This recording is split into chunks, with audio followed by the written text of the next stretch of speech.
So, from just looking at this, I can see that right now the most negative one would have to be health. What exactly about your health is making it negative towards you? It's just not a clear understanding. I mean, I don't like to talk about it, but I found out I have hemorrhoids. And so what happens is, I mean, I didn't really have a full understanding of what it was. I thought funny. The weirdest things happened to me. I thought I just had an allergic reaction to my toilet paper, and when I started to get blisters in those areas, and I realized that. Well, I went to the doctor and they told me that I had hemorrhoids, and they told me that they're not going to get better. That basically they're going to get worse, and because of the position that they're in, a lot of people have like internal ones, but the placement of mine make it so it's difficult to walk, even sit. Sometimes I'm sitting on a pillow right now, and so that's really stressful. And the most uncomfortable thing is that I don't really know. Like, I don't know. Like, I can't just say, like, I'll get over it, I'll get better. And the pain has been pretty bad in that it's been making me really nauseous. I keep gagging and, like, it's really uncomfortable. And it's, like, it's not something that's, like, oh, I'll just stick out the pain and make it through. It's, like, this is going to get worse until I have surgery kind of thing. And so that's why it's really stressful. It's not even, like, it's not the pain that makes it as stressful, even though it's very painful, but it's that I don't have control over it. I don't really know what's going to happen. Yeah, that does sound very stressful. Yeah, and then, like, I'm uncomfortable and I can't, like, if you have a cold, you can be like, I don't feel good, and, like, you're sneezing, like, I can be like, oh, I don't feel good, and they'll be like, what's wrong? And, like, I don't want to tell everyone I have hemorrhoids. Yeah. Because then they start asking you, what is it? Like, where is it? And that can get uncomfortable. Yeah, definitely. So I know that it must be very difficult to be going through that because it's in a location where we use constantly, daily. So, and I know you said it causes a lot of pain, that it makes you nauseous. That's extreme amount of pain.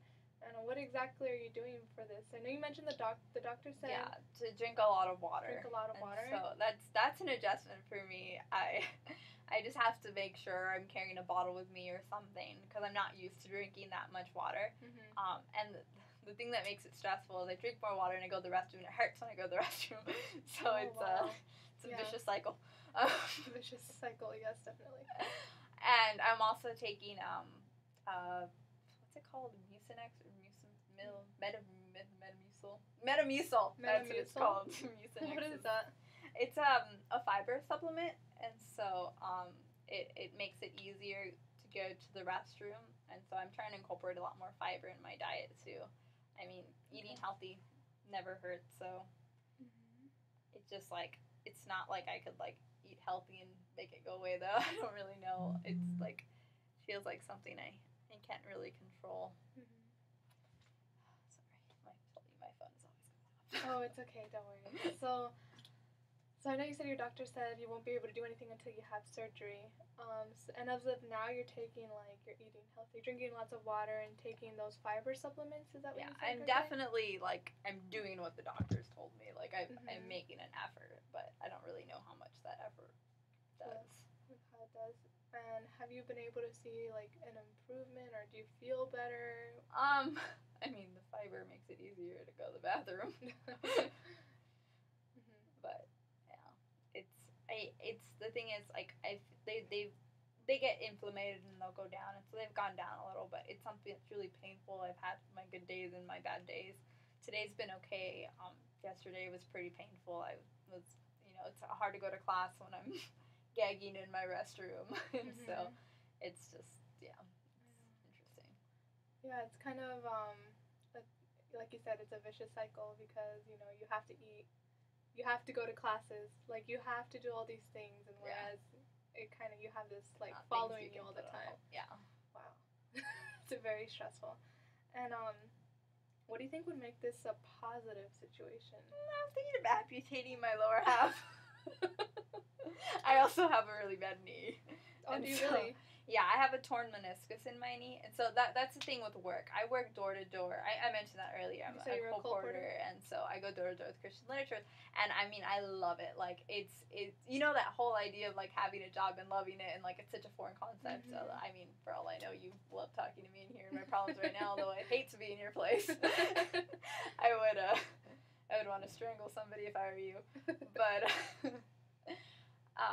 it's a job that I really love, and I'm good at it. Like, I worked in programs, and I'm generally a top seller, and I just always feel like there's a health something holding me back. I have a torn meniscus, and so that makes it hard to work. I usually have to wear a brace while I work. I also have flat feet that makes it worse, and so I always have pain at the bottom of my feet. I feel pain on the bottom of my feet now.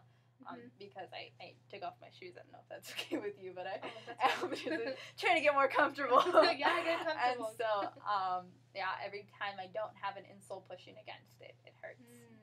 And so it's, I know I exaggerated and say I want to cut off my lower half, but I feel like that's where most of the problems are at. Yeah. Hemorrhoids, knee, flat-footed, you said? Yeah. Wow, okay, yes, that's definitely, I can see why this is negative at the moment. Okay, and I know you kind of dipped into it. It was how you mentioned you love being a colporteur, which is going door to door sales of Christian literature. Okay. And in turn, we can kind of go into the finances and school, or with finances, because I know you mentioned that this is your job, being a colporteur. Okay, and I know you mentioned earlier that your health is kind of affecting your finances. How exactly is it doing that? Well, I work on commission, and so even if I can get myself to work because I can't move at a very quick speed between doors, because I'm not feeling well, that'll show at a door when you're talking to a stranger. I'm sure you know from your own work experience that days you're not feeling well, you kind of gotta suck it up and do it. It's hard to do, and sometimes I'm experiencing a lot of discomfort while I'm at a door, and it makes it really hard to talk to the people or to even keep going. And so it's because I work on commission, that's huge. If I'm not feeling well, if I'm stopping in between doors because I have to throw up, like it hurts. It hurts your money, and it makes the job itself harder to do. Wow. And I mean, and finances also hurt school, so it's that vicious cycle again. Vicious cycle. It's affecting health, finances, and school. Okay, so you said that your finances, and I know you mentioned this earlier. I'm sorry, I'm going to have to bring back a few things that you mentioned earlier, but I know you said that you're paying for your school. Your parents don't help you? No, they don't. Okay. And so, since with commission, is this, I know it's affecting you negatively. Is it in a pretty bad situation right now, or? Well, you see, I'm okay right now. We get paid once a month. You get paid once a month. My last paycheck, like, I'm okay. I'm getting through. I do well at the job that I'm doing, and so I'm making enough money, and I'm a little OCD about my finances. Like, I'm kind of like spreadsheets and having that kind of thing figured out all the time. Like, I mean, I make pro-con lists for things that I buy. And so I kind of like have, the thing that's hard about the job that I do is because it's commission, I can't always guess how much my paycheck is going to be, but I have a certain amount that I count on, and for kind of future prospect, like, I'm counting on more than I will be getting this month, and that makes it hard because I take part of my paycheck and I put that part of that towards school. I put part of it, Christmas is coming up, and it's just like giving is really important to me, and like it's really stressful to me that I like, because I can't work, that I can't do that, and like it's not even like it's sometimes it's a relief that I'm not working because I get a little more time to work on my schoolwork, but I really love my job, and so being out there de-stresses me in a way. Yeah. And so I can't do that, and there's that vicious cycle again. Yeah, definitely. So I'm guessing your job right now is a de-stressor. Since you don't have that de-stressor anymore, where are you taking out this stress now? I don't know how much it's. I mean, I don't know. Maybe I'm not taking out the stress. That's why I'm here. Jeez. But I don't know. Yeah. And like now that I'm thinking about it, because I want to be as honest as possible. I'm the job that I did. It's a job that I've done for several years, and so I came from California doing it, and it's very different dynamics to knock on people's doors in California than it is to knock on people's doors in Tennessee. People will say there's the whole Southern hospitality idea, but I'm struggling a lot more here than I was doing in California. And so even though I think of that job generally as a de-stressor, I don't know how much it really has been while I've been here. Like, I love the job itself, and when I'm at the doors and I'm talking to people, I have that experience. But I've had, I don't know. I mean, I talked to my mom about it, and she thinks it might be racism, but I've had a lot more people turn me away without hearing me here. And so now that I'm really thinking about it, I don't know how much of a de-stressor it really is. I love the job, and when I get to actually talk to people, cause I don't like to talk about my problems much, but I think you can tell I like to talk. And so I don't know. I was kind of stressed with that then too, but it's kind of like I've convinced myself that I love the job, and I really do when I'm working in California, but like in reality, I don't know how much it really de-stresses me here. So I don't know if that completely contradicts everything I said before, but I'm going to be completely honest. So. No, thank you for being honest. And something you mentioned is that you were having more struggles here. And is the struggle specifically that people aren't giving you time to talk with?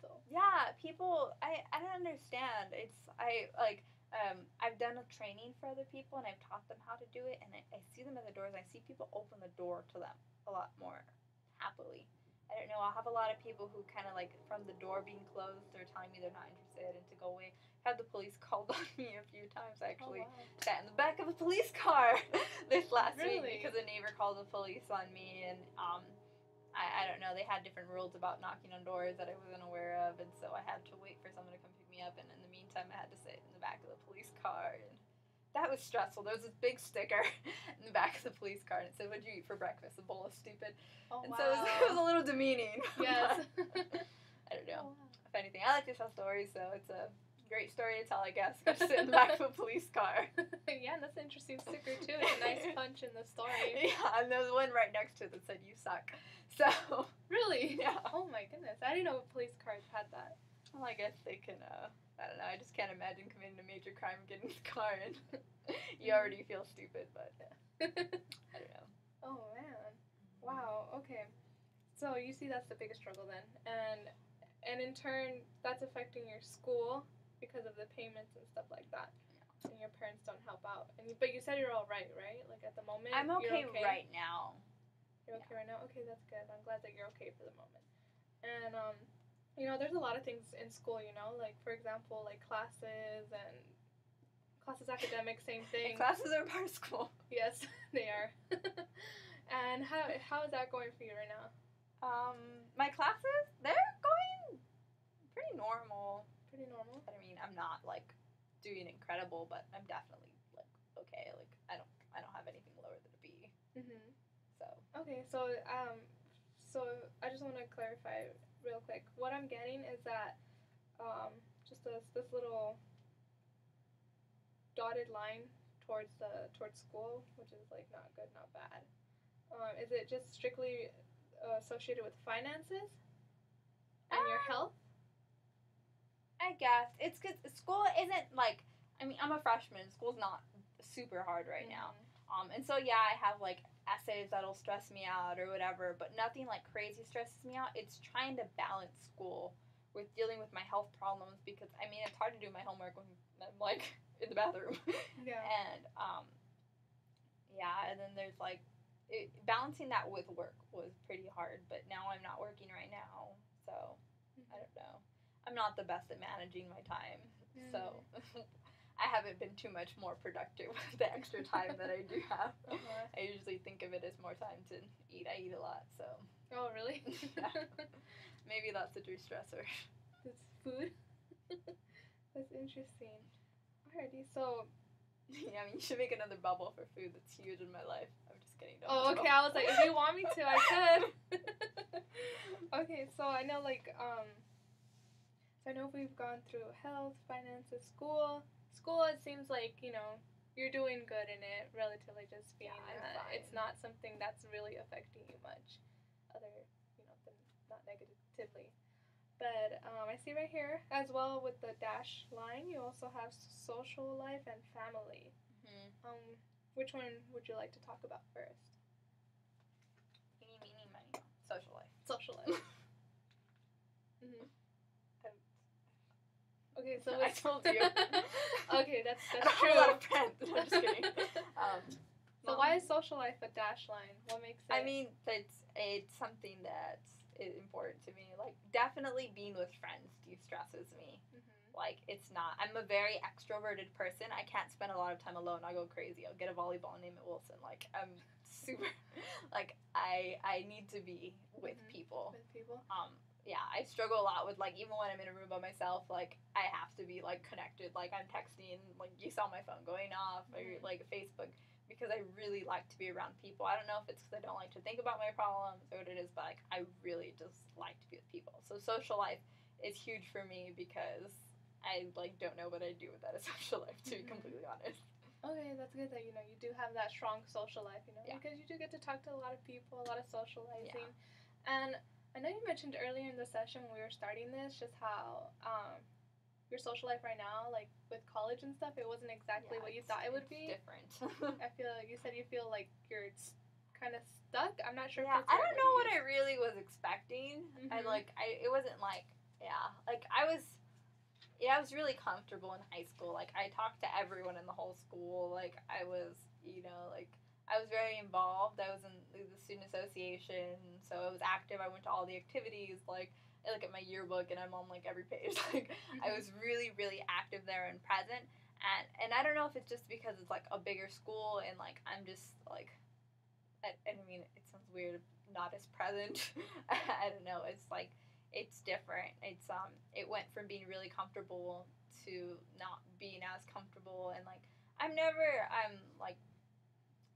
not one to really care too much what people think about me, but it's just the idea of, like, having a lot, like, friends, because it's that whole idea that I don't like to be by myself, and so, like, hanging out with one group of friends versus having a lot of different friends from different places makes it, like, if one group of friends, I have a pretty strict standard on the things that I'll do, so if that group of friends, like, goes to the movies or something, I don't necessarily want to go with them, but I hate not having an alternative, and I don't know, it's just a weird idea to go from having friends from different areas and not necessarily having a clique to hanging out with a group of people.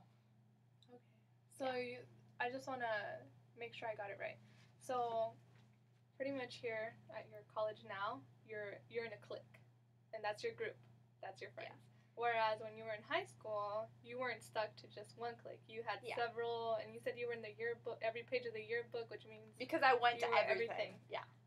Okay. And so I know you said here you don't feel as present at your college. Yeah. What do you mean by that? I mean, I was really active in the high school that I was at. Active? So, like, me not being in an event meant that, like, something wasn't being run, basically.